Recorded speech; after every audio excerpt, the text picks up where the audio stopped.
Hello students. हाँ जी बेटे, कैसे हो? हाँ, मैंने पता है याद कर रहे सी है ना। बहुत बच्चों के मैसेज आए ने कि मैम तुसी आप नहीं आते।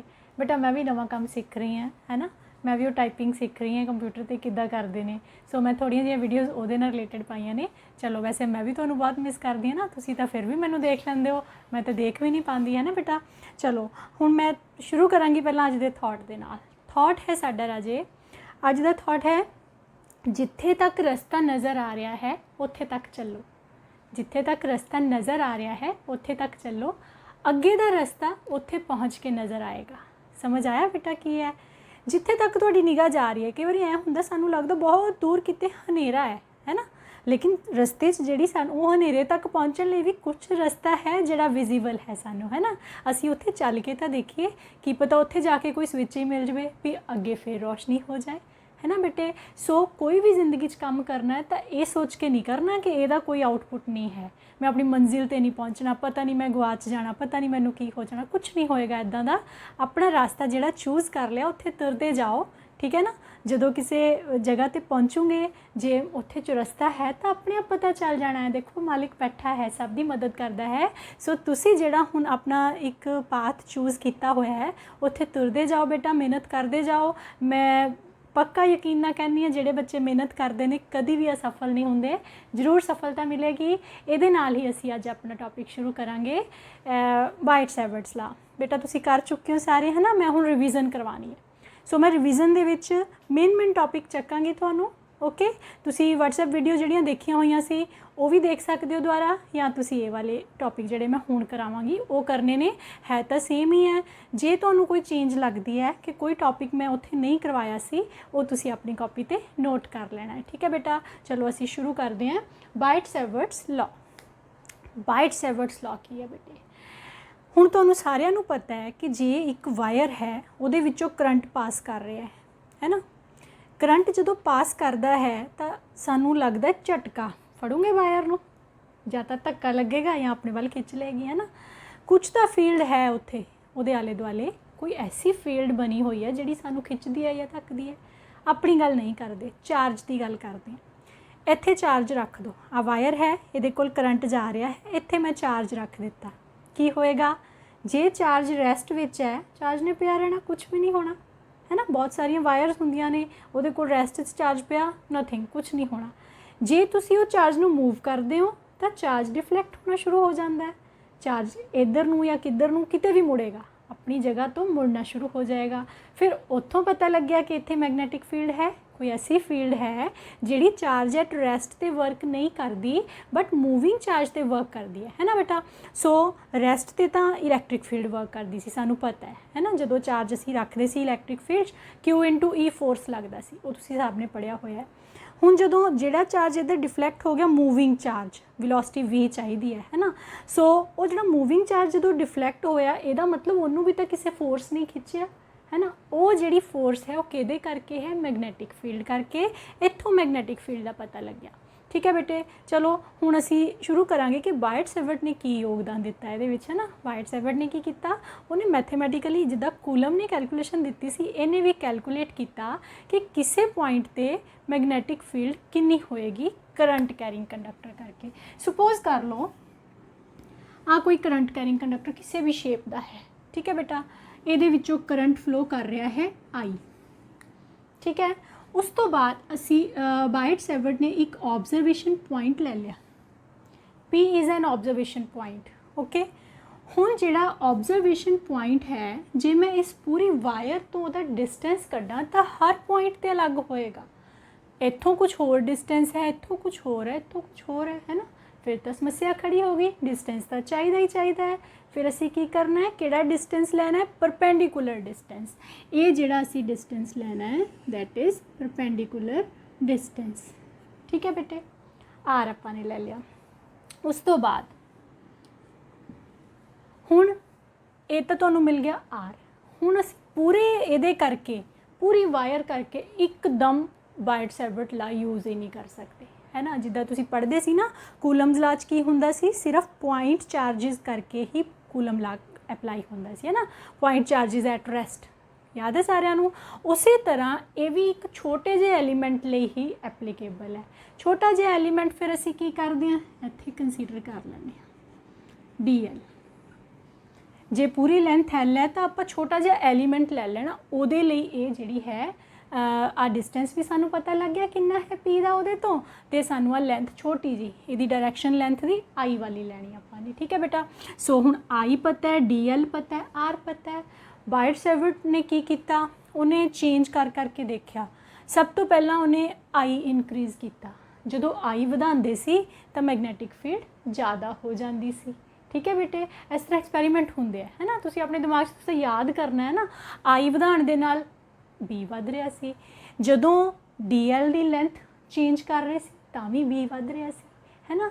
ਜੇ angle between DL and R change ਕਰਦੇ ਸੀ, angle between DL and R ਹੁਣ ਜੇ ਤੁਸੀਂ ਕਿਹੜੀ ਸਿਚੁਏਸ਼ਨ 'ਚ ਲਓਗੇ, ਜੇ ਮੈਂ DL ਇੱਥੇ ਲੈ ਲਵਾਂ, ਜੇ ਮੈਂ DL ਇੱਥੇ ਲੈ ਲਵਾਂ ਬੇਟੇ, ਤਾਂ ਆਹ ਚੀਜ਼, ਆਹ ਡਿਸਟੈਂਸ ਹੁਣ ਤੁਹਾਡਾ R ਹੈ ਨਾ, ਆਹ DL ਹੈ, ਆਹ ਥੀਟਾ ਬਣ ਗਿਆ ਐਂਗਲ। DL ਤੇ R ਦੇ ਵਿੱਚ ਜਿਹੜਾ ਐਂਗਲ ਹੈ ਉਹਨੂੰ ਚੇਂਜ ਕਰਨ ਨਾਲ ਵੀ ਮੈਗਨੈਟਿਕ ਫੀਲਡ ਚੇਂਜ ਹੋ ਰਹੀ ਸੀ। ਠੀਕ ਹੈ ਬੇਟਾ। ਥੀਟਾ ਹੁਣ ਇੱਥੇ ਕੁਝ ਹੋਰ ਹੋਏਗਾ, ਇੱਥੇ ਕੁਝ ਹੋਰ ਹੋਏਗਾ, ਥੀਟਾ ਤੇ ਵੀ ਡਿਪੈਂਡੈਂਟ ਹੋ ਗਈ। ਇਟ ਮੀਨਸ ਫਿਰ ਕਿੰਨੀਆਂ ਚੀਜ਼ਾਂ ਬਾਇਟ-ਸੇਵਰਟ ਨੇ ਦੇਖ ਲਈਆਂ ਕਿ ਕਰੰਟ ਤੇ ਡਿਪੈਂਡ ਕਰਦਾ ਹੈ, ਲੈਂਥ ਤੇ ਡਿਪੈਂਡ ਕਰਦਾ ਹੈ, ਥੀਟਾ ਤੇ ਡਿਪੈਂਡ ਕਰਦਾ ਹੈ, ਤੇ ਆਰ ਤੇ ਵੀ ਡਿਪੈਂਡ ਕਰਦਾ ਹੈ ਨਾ। ਸੋ ਉਹਨੇ ਸਾਰਿਆਂ ਨੂੰ ਮਿਲਾ ਕੇ ਇੱਕ ਇਕੁਏਸ਼ਨ ਬਣਾਤੀ। ਉਹ ਇਕੁਏਸ਼ਨ ਮੇਰੇ ਬੱਚਿਆਂ ਨੇ ਯਾਦ ਰੱਖਣੀ ਹੈ। B is equal to μ0/4 pi I DL sin theta upon R square. यही लिखा ना बेटा। जे कल्ला ही 3 नंबर च आ जाता बाइट-सेवर्ट ला, फिर इन्हू तोड़ के लिखना है। According to Biot Savart magnetic field at a point at distance R from current element DL is directly proportional to current, directly proportional to length of that element, directly proportional to sine of angle between L and R, and inversely proportional to square of distance, है ना, from that element। Clear है बेटे। सो ਉਹਨੂੰ ਤੋੜ ਕੇ ਲਿਖ ਦਿਓ, ਜਿੰਨਾ ਮਰਜ਼ੀ ਵੱਡਾ ਕਰ ਦਿਓ। ਮੇਨ ਰਿਜ਼ਲਟ ਤਾਂ ਆਹੀ ਨਿਕਲਿਆ ਕਿ ਸਾਡੇ ਕੋਲ ਜਿਹੜੀ ਮੈਗਨੈਟਿਕ ਫੀਲਡ ਹੈ ਉਹ ਬਾਇਟ-ਸੇਵਰਟ ਨੇ ਕੈਲਕੂਲੇਟ ਕਰ ਲਈ, ਹੈ ਨਾ ਬੇਟਾ। ਸੋ ਇਹਦੀ ਡਾਇਰੈਕਸ਼ਨ ਨਹੀਂ ਹੁਣ ਸਾਨੂੰ ਪਤਾ ਲੱਗੀ।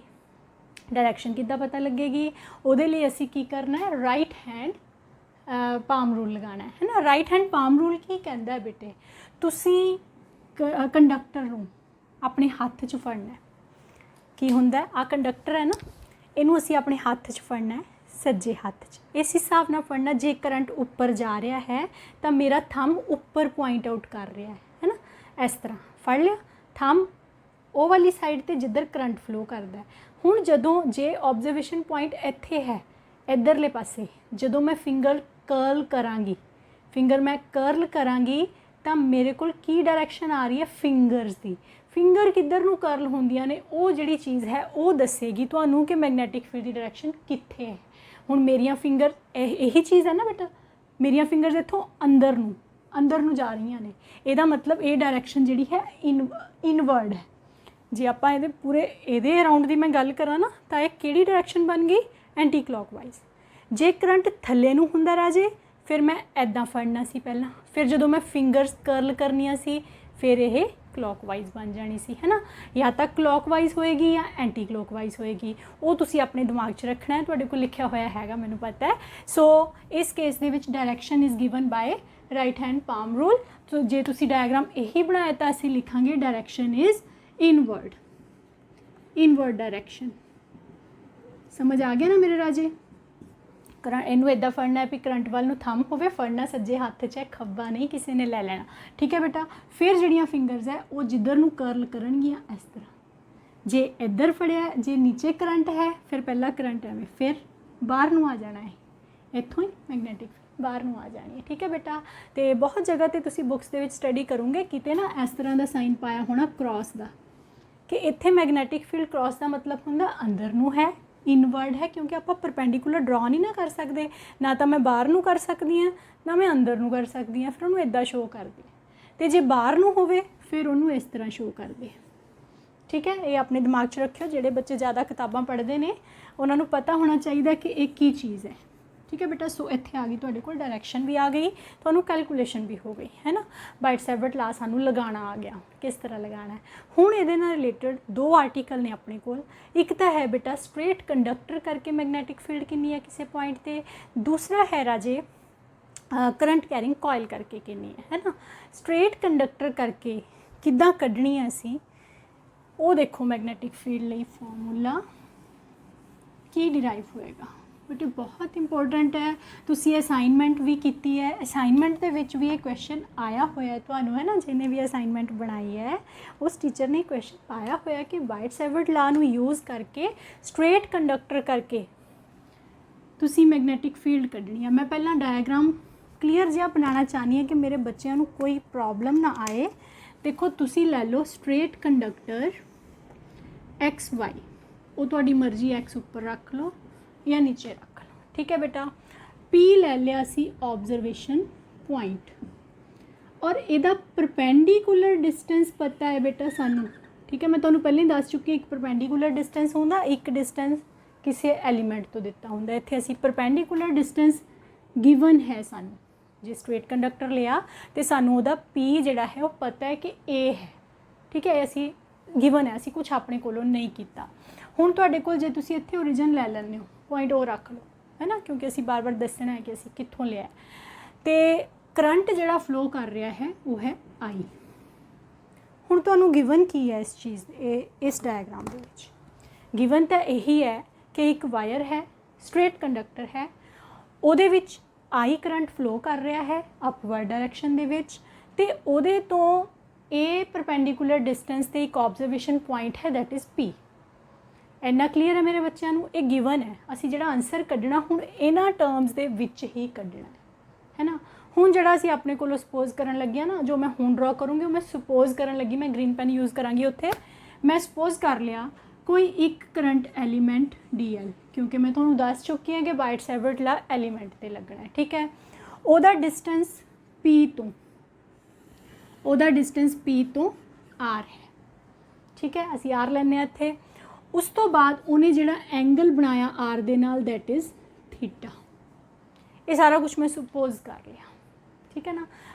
जिहड़ा असीं लिखिया ना इस तो बाद नोट्स दे विच तुहानूं लिखिया है, let us consider a small current element D L at distance R from observation point making an angle theta with R, ठीक है बेटे। ये है तुहाडी जिहड़ी असीं इमेजिनेशन कर ली, सुपोजिशन लै ली आपां एक। हुण असीं की करना इत्थे, कड्ढनी तां असीं मैगनैटिक फील्ड है ना बेटा। सो मैगनैटिक फील्ड कड्ढण लई सब तो पहला तुसीं लिखोगे magnetic field due to small current element D L. So magnetic field due to small current element D L at P is given by, तुहानूं हुण सारिਆਂ ਨੂੰ ये चीज़ तो याद हो चुकी है कि असीं उहनूं डी बी नाल नोट कर दें है ना। स्मॉल ही लै रहे हैं डी बी, फिर इंटैग्रल करांगे, सारे पार्ट्स का सम हो जाएगा, फिर तुहाडे कोल आ जाएगा इत्थे बी पूरा है ना। पहला डी बी, उहदे लई की आएगा formula mu naught upon 4 pi, ठीक है बेटा, I D L sine theta upon R square. Clear, upon R तुसीं इनवर्ड लिखी जाओ चाहे साइड पर, जे नाल डायरैक्शन दसनी है, नहीं तो तुसीं डी बी लिख लिया पहला। हुण जिहड़ा मेरा काम है, मेरे कोल ना तो इत्थे डी एल गिवन सी, मैं अपने कोलों सपोज किया, ना मैनू आर गिवन सी। हाँ जी बेटा, हुण असीं की कह रहे हैं कि साडे कोल ना तो डी एल गिवन है, उन्होंने भी असीं इत्थों एलिमिनेट करना है, ना सानू आर गिवन है, उन्होंने भी एलिमिनेट करना है ना। हुण उहदे लई की मैथड है, हुण तुसीं ध्यान नाल देखियो। सब तो पहला मैं इस ट्रायंगल दे विच थोड़ी जी चेंज करन लगी हाँ। हुण देखो जिहड़ा तुहाडा आह वाला एंगल है ना बेटा, इनू तुसीं सपोज कर लो फाई है, क्योंकि ये एंगल असीं डिटरमिन कर सकते हैं। साडे कोल इत्थों स्ट्रेट कंडक्टर तक एंड तक मिला दो, ऊपर मिला दो, नीचे मिला दो, ये एंगल तुसीं फाइंड आउट कर सकते हो किसी भी पॉइंट तो, ठीक है। सो फाई असीं ले लिया एक तां। उस तो बाद आ तुहाडा 90 ही है, आ हो गया फाई, तो असीं हुण रिलेशन की कढ़ना है, थीटा नूं फाई च कन्वर्ट करना है, क्योंकि थीटा इमेजिनेशन है, ग्रीन नाल लिखिया मैं, फाई असीं कढ़ सकते हैं। सो इन ट्रायंगल जे तुसीं इहदा नाम ए रख लो, ए पी ओ या A O P, theta is equal to 90 minus 5। कोई शक? 90 माइनस 5 क्योंकि ये 90 है, ठीक है ना। तुहानू पता है तिन्ना कोणों का जोड़ 180 होंदा है, सो नूं तुसीं छोटे क्लास किया है। सो तुहानू मिल गया थीटा। ਇਹਦਾ मतलब साइन थीटा नूं असीं किद्दां लिख सकते हैं? साइन 90 माइनस 5 और साइन 90 माइनस 5 कादे बराबर हुंदा है? कॉस 5 के बराबर। मिल गया कॉस 5। हुण साइन थीटा तो बदल गया 5 दे विच, एक काम तो साडा हो गया। हुण बची डी एल लेंथ, वो असीं किद्दां बदलांगे? तुसीं इस लेंथ नूं मान लो एल है, ਇਹਦਾ एक छोटा हिस्सा है ना डी एल, सो असी ਇਹਦਾ डेरीवेटिव करांगे, है ना। पहला असी एल कढ़ लईए इसे ट्रायंगल दे विच। इस ट्रायंगल दे विच हुण तुसी जे एल यूज़ करना है, ए भी तुहानू गिवन है, एल असी कढ़ना चाहते हैं, L upon A is equal to tan phi. असी तो जो कढ़ना हुंदा उहनू उपर लै लईदा, है ना बेटा। सो एल कितना आ गया? A tan phi. एलिमिनेट मैं एल नू करना है ना, ਇਹਦਾ डेरीवेटिव कर दो। D L is equal to A, tan का डेरीवेटिव की होंगे? सीकेंड स्क्वेयर फाई, नाल आ गया D phi. Clear? D L की भी वैल्यू पुट कर देंगे, आ गया ए ते फाई दे विच, ए च भी नहीं हुण आर ते थीटा यूज़ होए, ये भी काम साडा हो गया। हुण किहड़ी चीज़ है जिहदे विच असीं इमेजिनेशन की हुई है? आर रह गया हुण, है ना बेटा। आर नू किस तरह लिखोगे तुसीं? एल च नहीं कन्वर्ट कर सकते क्योंकि एल भी चेंज हो ही जाता है। आपां तां इन टर्म्स ऑफ ए ते फाई लिखना है ना। हुण जे तुसीं ए ते आर दा रिलेशन देखो की है, तो यह बनेगा A upon R is equal to base, triangle में वही ली हुई है बेटे, ट्रायंगल नहीं मैं चेंज की, base upon hypotenuse is equal to cos phi. ਇਹਦਾ मतलब आर कितना आ गया? आर नू उधर ले जाओ, कॉस नू इधर ले आओ, ए वटा कॉस फाई आ गया। हुण सानू सारा कुछ मिल गया, ठीक है। साडी सारी प्रॉब्लम सॉल्व है, जो जो सानू चाहिदा सी अपनी टर्म्स दे विच सानू मिल गया। हुण की करांगे आपां? पुट करांगे इत्थे तुहाडे कोल डी बी कितना आ जाएगा बेटा? D B is equal to mu naught upon 4 pi, तो चेंज होया नहीं, म्यू नॉट अपॉन 4 पाई तो वही है। I D L sine theta, I नहीं चेंज होया। डी एल की जगह ते आ गया ए secant square phi d phi. Sine theta की जगह ते आ गया कॉस फाई डिवाइडेड बाय नीचे आ गया ए स्क्वेयर, कॉस स्क्वेयर फाई आएगा ना, उन्होंने मैं वटा कॉस स्क्वेयर फाई नू सीकेंड स्क्वेयर फाई लिख सकती हैं। तो उन्होंने सब नू पता है कैंसल, आ ए भी कैंसल, की बचा mu naught upon 4 pi I upon A cos phi d phi. अद्धा तो हो गया साडा आर्टिकल, रह की गया हुण तो बस इंटैगरल करनी है तो इनू सॉल्व कर लेना है ना। जदों तुहानू एक हिस्से करके मैगनैटिक फील्ड पता लग गई, टोटल मैगनैटिक फील्ड आपां किद्दां कढदे हां? उहदा इंटैगरल करके, है ना बेटा। सो हुण इंटैगरल किद्दां करोगे तुसीं? Total magnetic field due to straight conductor is B is equal to integral of d B मतलब mu naught upon 4 pi I upon A cos phi d phi. Clear है? हुण इहदी लिमिट की लैनी है राजे? हुण लिमिट की होंदी है? देखो फाई की वैल्यू चेंज हो सकती है। फाई की वैल्यू जे मैं इस एंड ते मिलावां तो ये फाई 1 आ जाएगी, जे मैं उपरले एंड ते मिलावां तो ये फाई 2 आ जाएगी। फाई दियां दो वैल्यूज़ पॉसीबल है, इधर नूं ते इधर नूं, है ना। जिहड़ी नीचे वाली होंदी आपां उहनूं नैगेटिव लैंदे, नीचे नूं एंगल आ रहा है, इत्थे मैं माइनस फाई 1 लिखदी हैं, इनू फाई 2 लिखदी हैं, ठीक है। हुण करो integral. Mu naught upon 4 pi constant है, आई अपॉन ए कॉन्स्टेंट है, कॉस फाई दा इंटैगरल की हुंदा है? That is sine phi. Limit आ गई माइनस फाई 1 टू फाई 2। पहला हमेशा ऊपर वाली लिमिट पुट करनी है राजे, आई अपॉन ए बन गया sine phi 2 minus sine minus phi 1। आ साइन माइनस फाई 1 माइनस ही होंदा ना, सो ये माइनस माइनस प्लस हो जाने हैं। ये तुहाडे कोल की आ जाएगा? Mu naught upon 4 pi I upon A sine phi 2 plus sine phi 1। ये मेरे राजे बहुत इंपॉर्टेंट जिहड़ा है रिजल्ट, इनू तुसी याद रखना है। B is equal to mu naught upon 4 pi into I upon A नाल आ गया तुहाडे कोल sine phi 2 plus sine phi 1। देखो पेपर च या तो आएगा स्ट्रेट कंडक्टर करके मैगनैटिक फील्ड कड्डो बाइट सैवर्ट ला लवा के, ठीक है बेटा। शुरू तो असी बाइट सैवर्ट तो ही कीता सी, उस तो बाद असी अपनी टर्म्स दे विच सारा कुछ लैके आए, है ना। हुण यहाँ आंदा हुंदा क्वेश्चन कि जे तुहाडा जिहड़ा कंडक्टर है वो इनफाइनाइटली लॉन्ग है। बेटे एक गल याद रखियो, मैं कोई JEE IIT की तैयारी नहीं करा रही, लैवल वह हाई हो जाता है। असी बेटा अपने बोर्ड की तैयारी कर रहे हैं ना सारे बच्चे, उही गल कि जिथे तक रस्ता है उत्थे तक तो चलो, अगे अपने आप क्लैरिटी होएगी। पहला ये बेसिक चीज़ां जड़ियाँ वो अपने दिमाग च पा लो मेरे राजे, सब कुछ समझ आएगा तो हौली हौली, ठीक है। जो रिविज़न करांगे अगे जाके पेपर की तैयारी करांगे ना, सिलेबस थोड़ा खत्म हो जाना है, तो अपने आप कुछ बहुत सारिया गल्लां नवीं नवीं पता लगणगियां। सो इत्थों तुहाडे कोल आ गया R is equal to A upon cos phi, okay मैं कर रही सी सर्च, सॉरी, है ना। हुण असीं की करना है, B is equal to mu naught upon 4 pi I upon A, इत्थे तक आ गया। जे ये कंडक्टर इनफाइनाइटली लॉन्ग होवे, स्पैशल केस दे विच जिहड़ा आपां करना है, फिर की होएगा बेटा। जे इनफाइनाइटली लॉन्ग कंडक्टर यूज़ कर रहे हैं तो फाई ते की फर्क पेगा। जदों असीं इहनूं इनफाइनाइट नाल मिलाना है ना, इत्थों देखो कित्थे जाके मिलेगा, इनफाइनाइट मतलब बहुत दूर, थल्लियों भी बहुत दूर, ऑलमोस्ट, मैं नहीं कहती पूरा 90, ऑलमोस्ट 90 डिग्री हो जाना इस फाई 2 ने, ऐदां ही फाई 1 ने। जदों इनफाइनाइट हुंदा है तो असीं स्पैशल केस की लैंदे हैं, for infinite conductor, infinitely long conductor phi 1 is equal to phi 2 is equal to 90 degree. जदों तुसीं इत्थे 90 पुट करोगे, साइन 91 साइन 91 2 आ गया, तो रिजल्ट की हो जाना है म्यू नॉट अपॉन 4 पाई, ये बन गया 2i अपॉन ए।